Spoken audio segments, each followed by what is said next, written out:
Good morning and good afternoon. Welcome to another episode of Before Coffee. It's Tuesday and everyone's awake, so let's get into it. Are we ready to go? Okay. Today on Before Coffee, BA, Boots, and BBC staff details targeted in Russia-linked cyberattack. U.S. and Chinese officials hold candid talks in Beijing. Ukrainian dam collapse, no immediate risk to Zaporozhye nuclear plant. Fungi stores a third of carbon from fossil fuel emissions and could be essential to reaching net zero, a new study reveals. Austrian Social Democrats announce wrong leader after technical error. And massive sargassum seaweed bloom takes surprising turn. Today on D-Day, June 6th, 2023 edition of Before Coffee.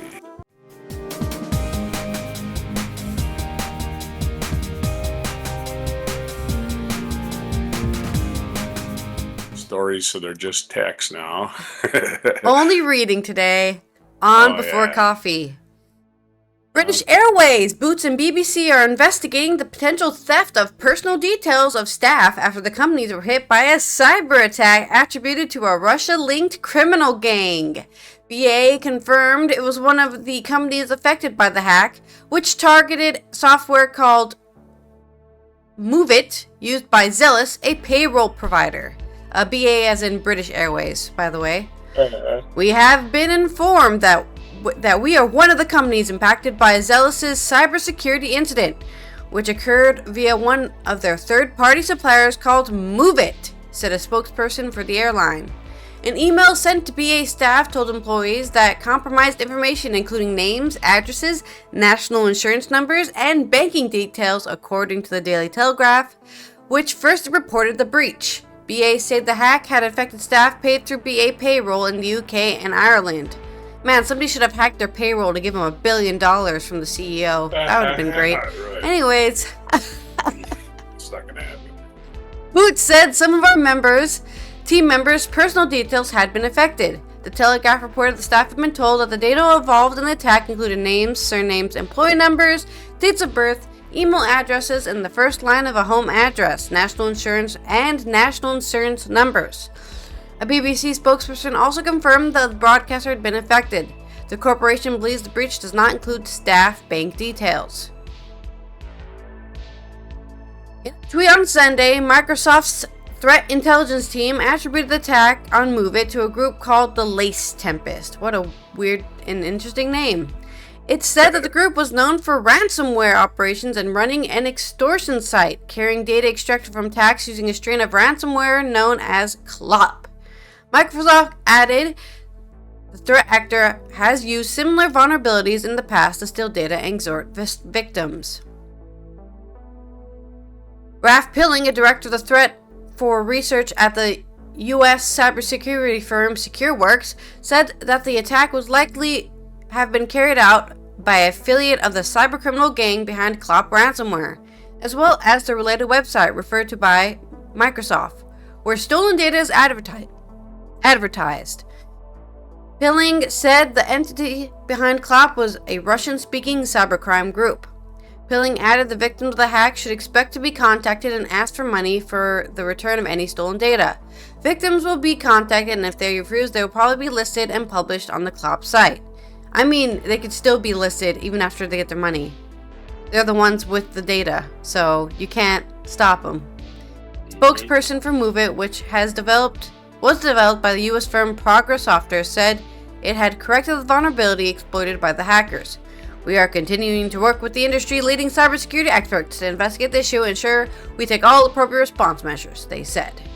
This was an article by Dan Milmo, at the Global Technology Editor at The Guardian. I guess it's my story then. Yep. Enough of these hackers already. Geez, what a bunch of dumbasses. What do they think, huh? We're all just here to be stupid little victims? Okay. All right.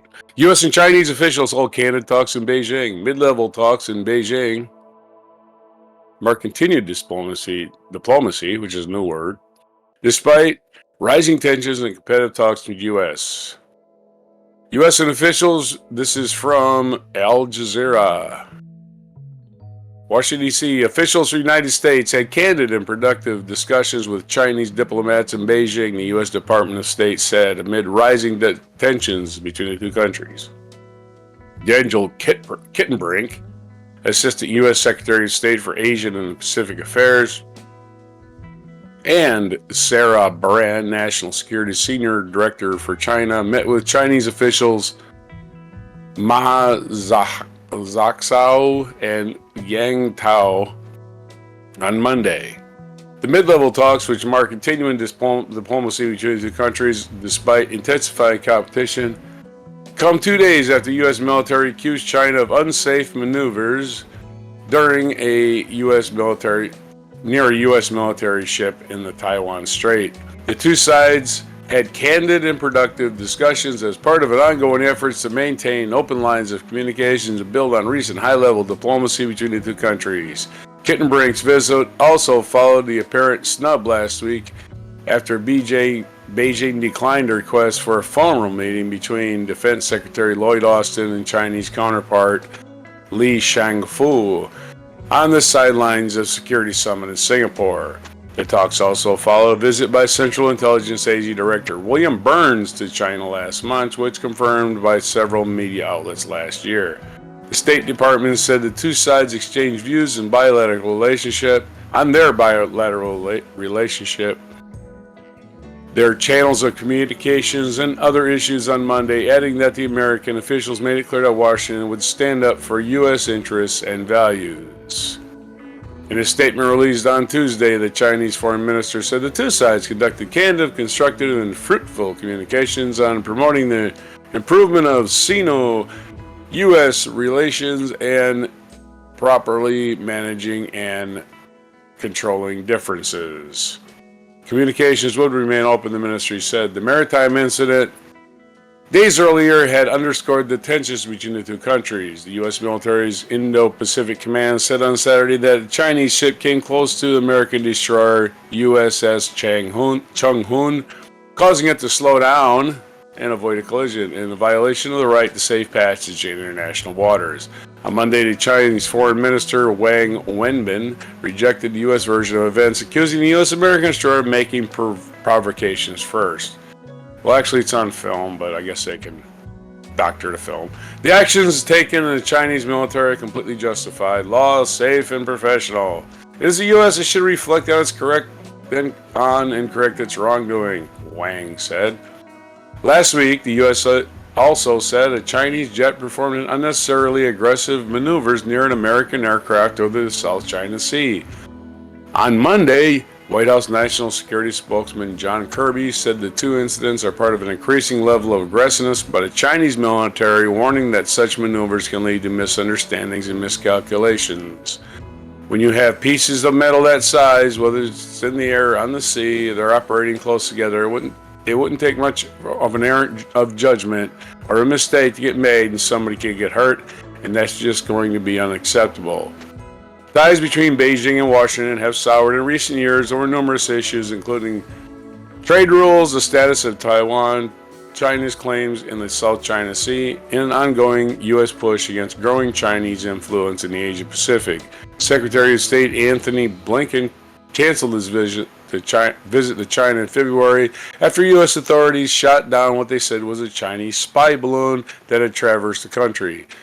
Beijing insisted that the aircraft was a weather balloon that had drifted off course. Both U.S. and Chinese officials say they are not seeking confrontations or a new Cold War. In May, U.S. President Joe Biden predicted a thaw that would happen very shortly between the two countries. So here we are waiting for the thaw as China provokes us with silliness. Your story. Okay, well, we did talk about the stories actually as they happened. Ukraine dam collapse. No immediate risk to Zaporizhzhia nuclear plant. The collapse of the Kakhovka Dam and the draining of the reservoir behind it does not pose an immediate safety threat to the nuclear power plant further upstream, but will have long-term implications for its future, according to Ukrainian and UN experts. The Ukrainian Nuclear Energy Corporation, Energoatom, it's one word, put out a statement on the Telegram social media platform saying the situation at the plant, the biggest nuclear power station in Europe, was under control. Rafael Mariana Grossi, the Director General of the International Atomic Energy Agency, the UN's nuclear watchdog, said in a statement, "Our current assessment is that there is no immediate risk to the safety of the plant, but there are long-term concerns, both over safety and the possibility of the plant becoming operational again in the coming years." Oleksiy, a former reactor operator and shift supervisor of the plant, pointed out that all the 6 reactors had been shut down since the plant found itself at the front line of a Russian invasion. 5 of the reactors are in cold shutdown, turned off completely and being cooled, and 1 is in a hot shutdown, kept at 200 and 250 Celsius, so it will be easier to restart if conditions allow. The supply of winter heating to the neighboring town of they named the town Energygodar. Wow. Okay. Oleksiy, who left after the Russian forces occupied the plant in March last year and is now elsewhere in Ukraine, said the last reactor should be shut down and the plant has sufficient resources to keep all reactors' core cool. "I think that the damage of the dam doesn't impact the plant immediately, because they are being cooled by the safety systems located at the plant, which are a spray system. The plant is also has a cooling lake, about 2 or 3 kilometers in diameter." The Energoatom statement said that the cooling lake was filled and was at 16.6 meters, 54.5 feet, which is sufficient for the power plant's needs. Mariana Budjerian, a Ukrainian nuclear scientist, said the fact that there's an artificial pond next to the ZNPP, where water can be maintained above the reservoir level, and the fact that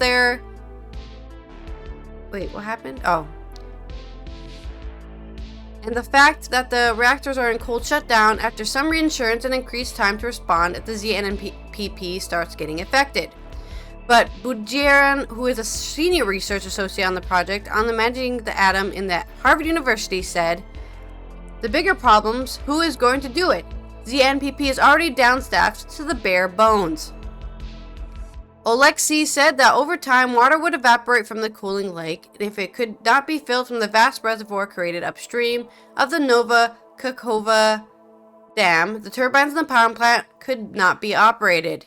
In his statement, Grossi said that the cooling pond should last for some months, but it was imperative it was not damaged in the fighting. The water is used to cool not just the reactor cores, but also the spent fuel and the diesel generators used for safety systems. Absence of cooling water is in the essential cooling water system for an extended period of time would cause fuel melt and inoperability of the emergency diesel generators, he warned.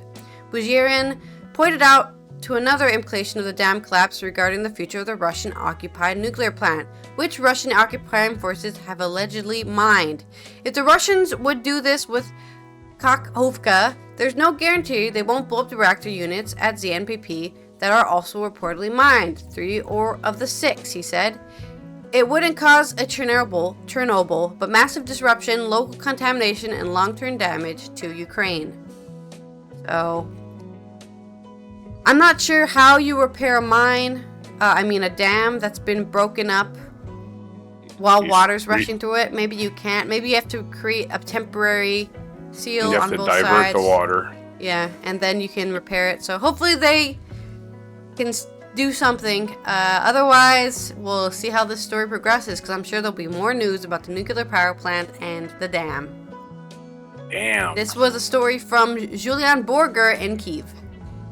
And you're supposed to say at the conclusion, "There's your damn news." There's your damn news. All right, so a little humor out of the way. Back to science. Fungi stores a third of this is hopefully going to help our environment. This is some PHYS. How do you say that? PHYS. fizz.org/news. Fizz.org. Oh, yeah, about like physics. Yeah, makes sense. Yeah, okay. Fungi stores a third of carbon from fossil fuel emissions and could be essential to reaching net zero, study says. So let's get to the text of that story instead of looking at the pictures. This is by Cell Press. That's that person's name, I guess. Cell Press. Mycorrhizal fungi have been supporting life on land for at least 450 million years by helping to supply plants with soil nutrients essential for growth. In recent years, scientists have found that in addition to forming symbiotic relationships with nearly all land plants, these fungi are important conduits to transport carbon into soil ecosystems. In a meta-analysis published on June 5th in the Journal of Current Biology, scientists estimate that as much as 13.1 gigatons of carbon dioxide equivalents, CO2e, fixed by terrestrial plants is allocated to mycorrhizal fungi annually. Mycorrhizal, I'm going to say that a lot now. Mycorrhizal fungi annually, roughly equivalent to 36% of yearly global fossil fuel emissions, because 70 to 90% of land plants form symbiotic relationship with this fungi. Researchers have long surmised that there must be a large amount of carbon moving into the soil through their networks. We always suspected that we may have been overlooking a major carbon pool, says author Heidi Hawkins, research lead at Conservation South Africa and research associate on the plant-soil microbe interactions at the University of Cape Town. Understandably, much focus has been placed on protecting and restoring forests as a natural way to mitigate climate change. But little attention has been paid to the fate of the vast amount of carbon dioxide that are moved from the atmosphere during photosynthesis by those plants and sent below ground to mycorrhizal fungi.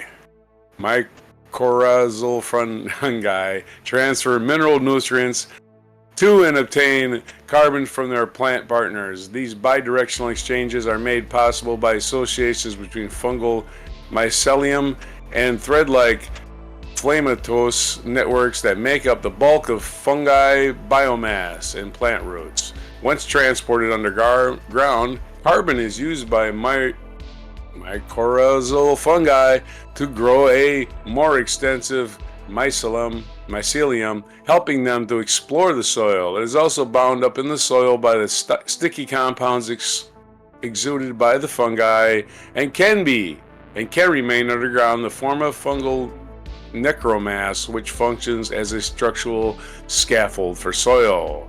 Scientists know that the carbon is flowing through the fungi, but how long it stays there remains unclear. A major gap in our knowledge is the permanence of carbon within mycorrhizal structures. We know that it is a flux, with some being retained by mycorrhizal structures while the fungus lives and even after it dies, says Hawkins. Some will be decomposed into small carbon molecules and from there either bind to particles in the soil or even be reused by plants. And certainly some of the carbon will be lost as carbon dioxide gas during respiration by the microbes of the fungus itself. The paper is part of a global push to understand the role that fungi play in Earth's ecosystems. We know that mycorrhizal fungi are virtually important ecosystem engineers, but they are invisible, says senior author Toby Keers, a professor of evolutionary biology at Vrije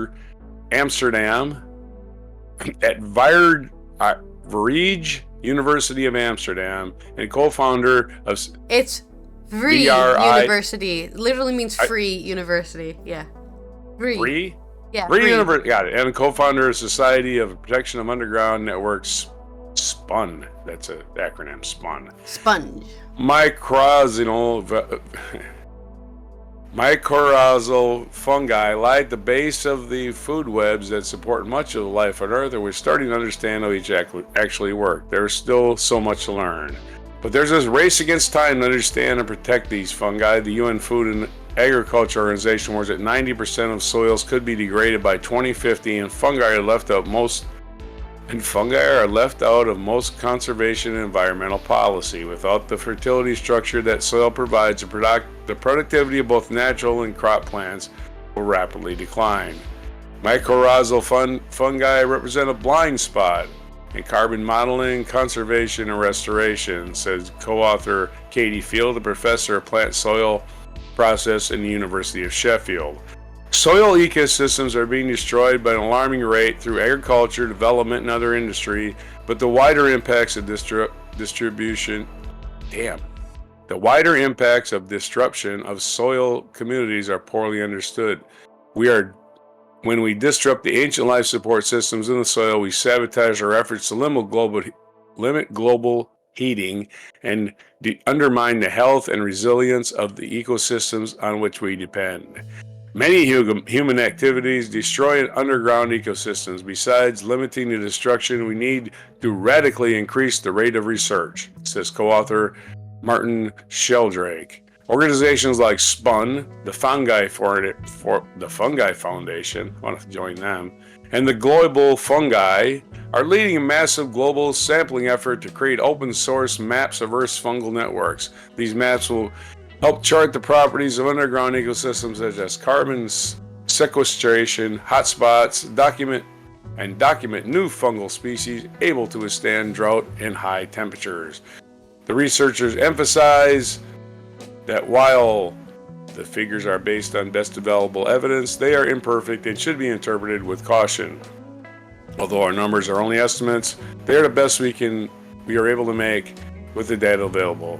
The limitations of our study make clear the urgent need for further empirical study of carbon and nutrient fluxes between plants and mycorrhizal fungi. So your story, we have so much to learn about fungi. We never appreciate the fungus among us. Yeah, I love mushrooms. Okay, I love eating mushrooms, so I appreciate them. For their tasty. This is invisible. They're tasty. This is invisible and not tasty, and it eats the carbon for you. So delicious. There you go. I mean, they're the fifth thing in the animal kingdom, right? You've got animals, you got plants, you got fungi. They're not animals or plants. They're their own thing. Yep, and they move in mysterious ways. With spores. In embarrassing government news, Austrian Social Democrats party has admitted a technical error in an Excel file led to it announcing the wrong candidate as its new leader. Officials at the center-left SPO said on Monday that Andreas Balber, the mayor of the southeastern city of Traiskirchen, had in fact won the race, and not Hans-Peter Doskozl, the governor of the southeastern Burgenland region, who had been declared the winner on Saturday.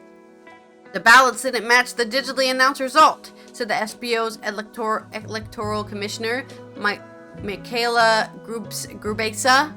Because of a technical error in the Excel file, the results were mixed up. The mistakes had come to light only because a journalist had spotted a missing vote in the final result and raised the matter with the party's electoral commission, prompting a recount, Austrian media reported. The astonishing events come a year before parliamentary elections expect to be happening in the Alpine Republic, which is currently governed by a coalition between the Conservative People Party, OVP, and the Greens.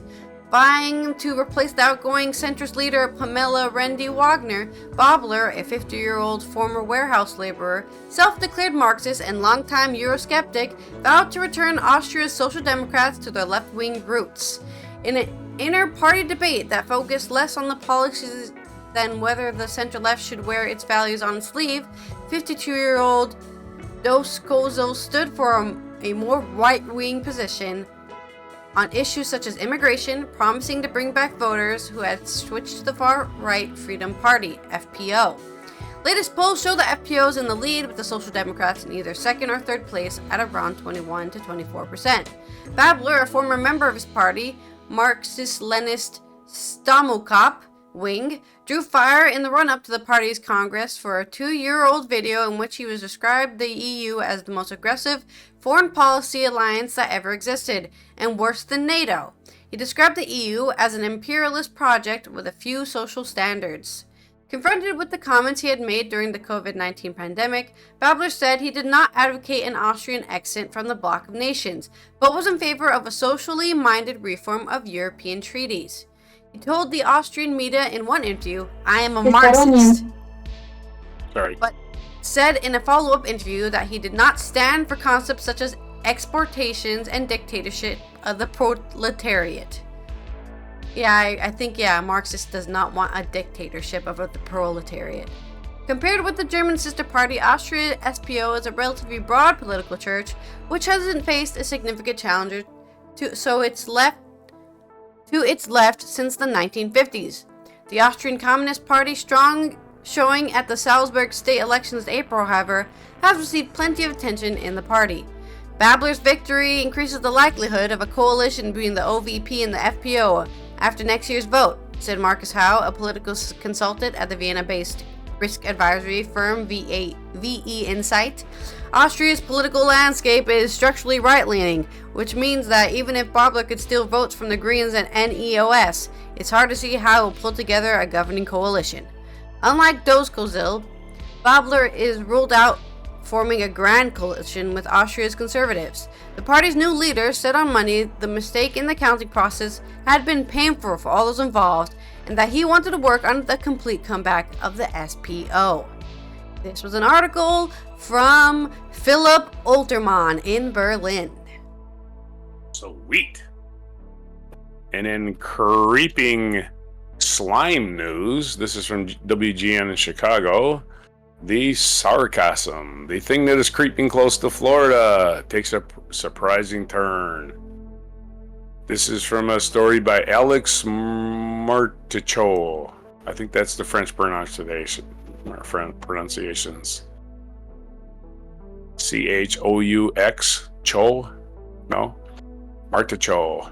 For the past few months, scientists have been sounding an alarm about a 5,000-mile-long belt of seaweed that is threatening to wreak havoc on Florida and Caribbean beaches. The bloom of sargassum, a type of seaweed that smells like rotten eggs when it washes ashore and can cause breathing issues, reached record size in March, an estimated 13 million tons, University of South Florida researchers said. But something unexpected has happened, the team said. Last week, the mass shrank. The quantity of seaweed found in the Great Atlantic Sargassum Belt, GASB, which stretches from the western coast of Africa into the Gulf of Mexico, shrank by 15% between April and May, according to the team of researchers that monitors the sargassum's growth and movement. Such a decrease for this time of year never occurred in the history since the first year of the GASB, they wrote. The biggest reductions in seaweed mass happened from the U.S. beaches all the way up to the eastern Atlantic Ocean. Closer to home, sargassum quantities actually went up in the western Atlantic and in the Gulf. What does this mean? For the beaches already inundated with seaweed, the future is murky in most places, the researchers admit. But there's some hope for Florida. In the Gulf of Mexico, sargassum quantity is likely to decrease in June, which should be good news for the residents along the Florida Keys and east coast of Florida, the USFS researchers said. Still, they expected the problem of seaweed to be present in substantial amounts through June before decreasing later this summer. Since 2011, the seaweed's geographic area has massively expanded. In normal quantities, sargassum can contribute to healthy ocean ecosystem. The problems start when it comes on land and starts to rot. It decays. As it decays, sargassum lets off a hydrogen sulfide and smells like rotten eggs, explains the Florida Department of Health. It can irritate people's eyes, nose, throat, trigger breathing issues for people with asthma. The Department of Health recommends beachgoers to avoid touching or swimming near the seaweed. The creatures that live inside it, like jellyfish, larvae, could sting and cause your skin to itch. The department also suggests using gloves if you have to handle sargassum and closing windows if you live near the beach, which is pretty obvious because it smells bad. Of course, we did cover the flesh-eating bacteria that lives in it, and so that's always good fun. Your story, the short but sweet story of the big slimy mess. Your story. In Rotterdam news, which is a city in the Netherlands, there's a new statue of a woman, and it turns out to be an iconic attraction. The recently played Moments Contained statue in front of Rotterdam Central attracts a lot of attention. The 4-meter-high bronze statue of a woman of color can count on the approval of many Rotterdammers, says regional broadcaster Rijnmond. At the unveiling of the statue last Friday, Mayor Ahmed Abu Taleb predicted that it will be the most photographed place in Rotterdam, and today dozens of people took a picture with the statue by artist Thomas J. Price. According to the regional broadcaster, it is sometimes so busy at the image that people have to wait a while. Wow. Iconic, just like the gnome butt plug. I think it's a beautiful statue, and what it stands for. She is proud and determined, says a passerby who takes a picture of the statue. If you compare it to other statues in the city, this is really unique in such a central place, and it's a woman. It's for people who can't see the image, which is most likely everyone. It's the picture of a black woman with like a top, like a head bun, and she's wearing like sweatpants. She kind of looks like she could be a boxer, you know, but she's also like what they say, like 8 feet tall. It's a huge statue. And she just stands there with her hands in her pockets, looking like she'll punch you in the mouth, really, honestly. Everybody she does not take any shit, okay? A man filming the statue calls the work iconic. I captured the image because it is an example of a Rotterdam person, I think. It's like the image of the kabouter, sorry. It's Dutch. The kabouter butt plug. These are iconic images. A German-speaking woman says she was inspired by the image. She stands in a stark contrast to the modern architecture. For those who don't know, Rotterdam is like the New York of the Netherlands. You know, very frank, straight to the point people, have their own slang, all that kind of stuff. It's the second largest city in the Netherlands. Famously got carpet bombed during World War II, and they had to rebuild the whole city. So one of the biggest ports in Europe. Yep. There you go. Yet there is also criticism of the image. For example, NRC columnist Roseanne Hertzberger wondered why a normal woman gets a statue. She calls the statue for everyone an insult to people who do heroic deeds. Well, maybe she did do something heroic. She was a black woman. Yeah. Pretty fucking heroic. You make a list of all the black women who are heroic. It's a big list, okay? And they all deserve a statue. And make up a story like we did for Paul Bunyan. Yeah, exactly. Yet this work is a product of a social movement, it is enough to be a marginalized party to gain sympathy, she complains. Just being a woman, having a disability, wearing a headscarf, having dark skin color, preferably a combination of these, enough to shield to be raised, and especially in the culture sector, she writes in her column, which caused a stir because she's complaining about nothing. Group chairman of 50 Plus in Rotterdam, which is a party for people who are 50 plus, Ellen Verkoelen, would have preferred to see that image in the port, or seen a statue representing the port, like what, build a ship statue. There's also criticism of the name Moments Contained.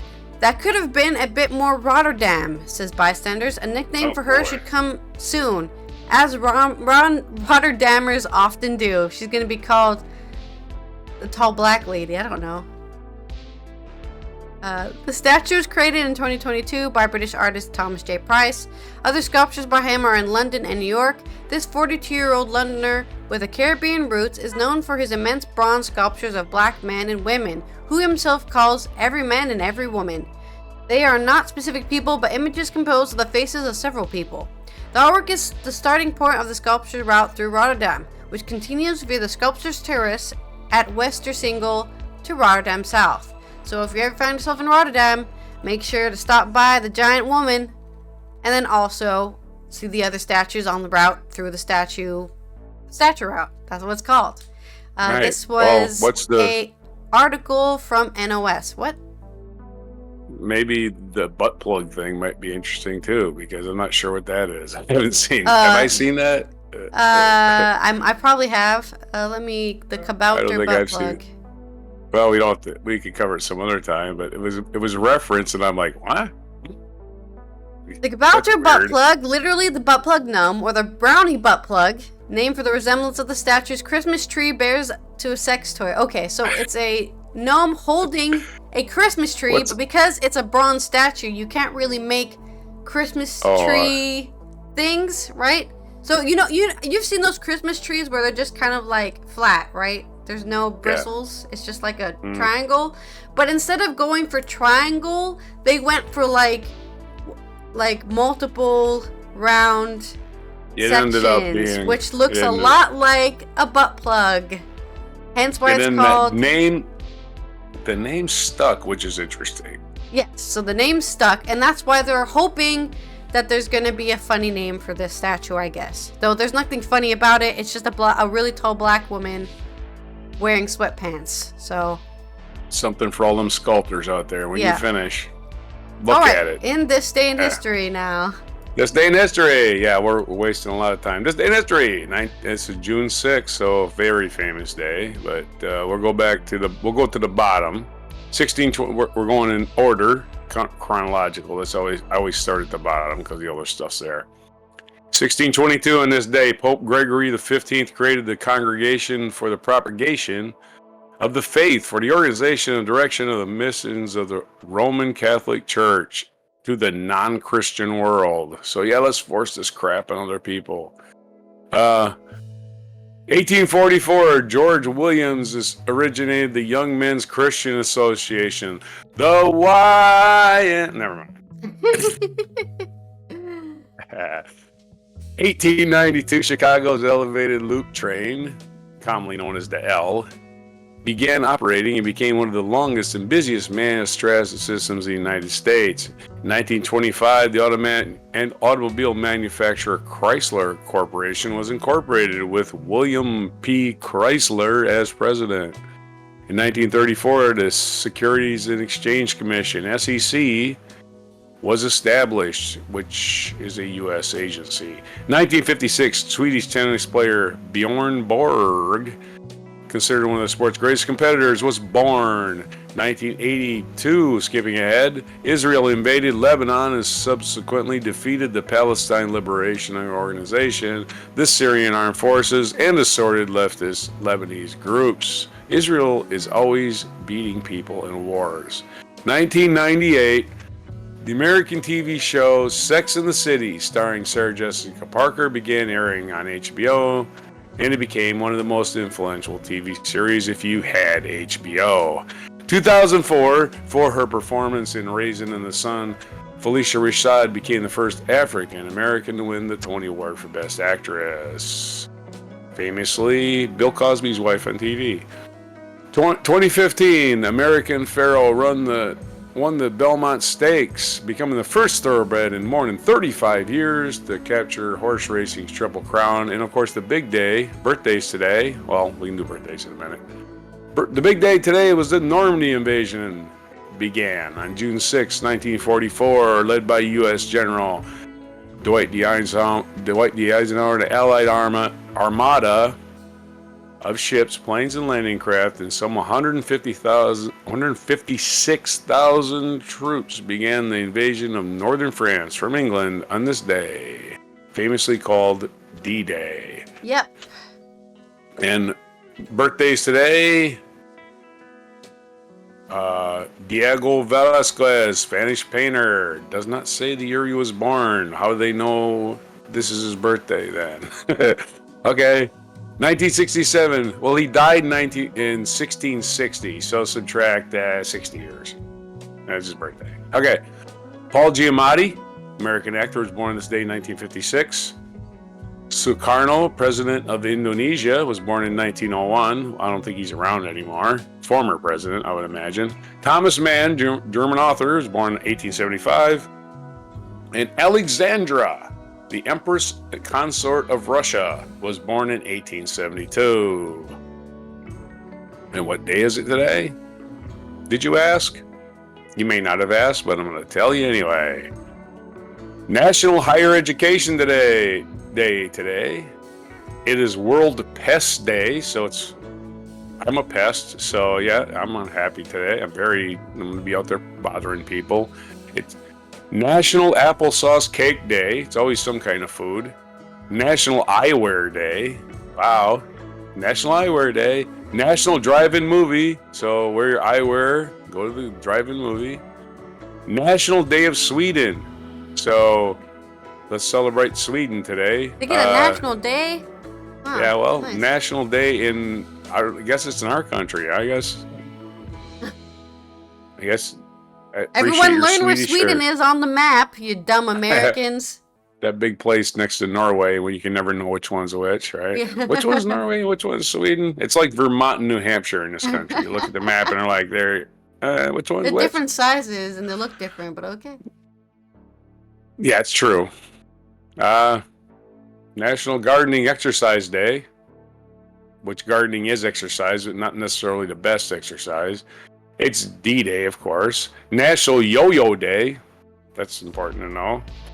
And the final thing it is Russian Language Day. So, I don't know, learn something. You know anything in Russian? I know Nyet. I know, here's what I'll do. I'll say comprehensive news of the planet in Russian.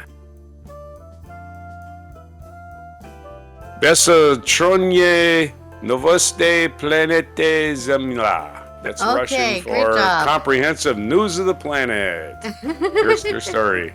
We're done. That's the end of Before Coffee here on Tuesday. And we will be back on Wednesday to discuss, I'm sure there'll be more news about the dam. So we'll probably discuss more about the Ukrainian dam collapse and how that's affecting people's water supply and a nuclear power plant. Yep. And Roger here discussing slimy fungus and Chinese relations and learning Russia so I can be repatriated to Moscow someday. Today, on June 6, 2023 edition of Before Coffee, the comprehensive news of the world.